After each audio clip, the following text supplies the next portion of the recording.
সবুজ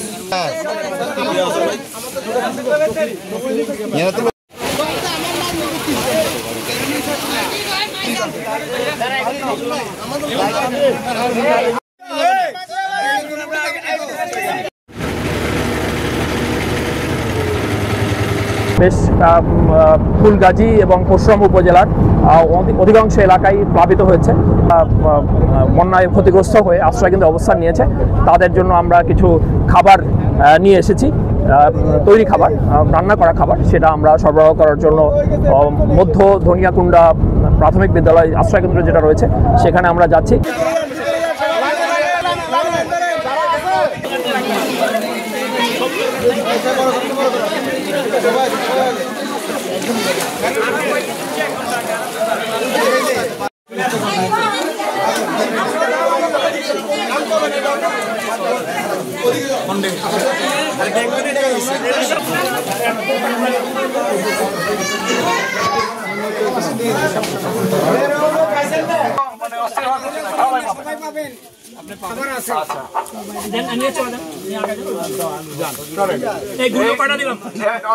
নিয়ে বামে চলে যান, সবাই নিয়ে যার ডানে চলে যান।